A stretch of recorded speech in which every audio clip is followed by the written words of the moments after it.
Everyone, welcome to week 7. I just want to say great job on the software critique assignment. I'm trying to finish those grades today, but make sure you check out the recap on that assignment, which will be coming very, very soon.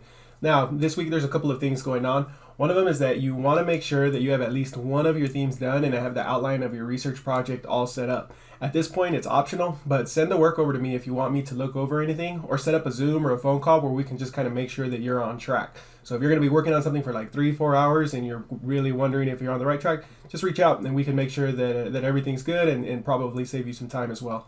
The next thing is that you also have the instructional plan activity, and this activity can be found in Canvas.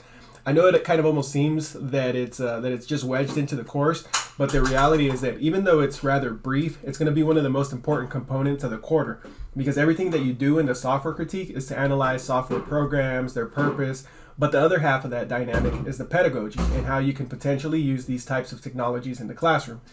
You're not going to be implementing this in the classroom, but rather having a conversation of how this would work in the classroom. And I want to so consider it almost in this way. If you're talking about, let's say you're talking about Khan Academy, it's one thing to say, hey, Khan Academy is standards-based and it uses this pedagogy and this learning theory and this is why it's going to be successful. Have a real conversation about why would Khan Academy be successful or not successful in your classroom? What are the factors that will influence its success? And then what can you do to make sure that you can implement it successfully? So for example, I had an intervention high school classroom that I tried to get into Khan Academy, and I thought that was going to be like one of the best things for them in math, and nobody bought into it. Interestingly, it was pretty funny.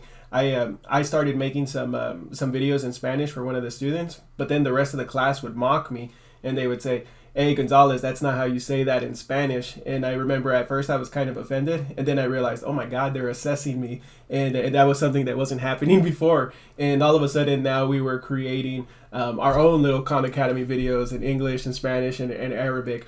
And so it's not and so it's that consideration of like, what does your learning environment look like if you implement this software? How can you implement it to be successful?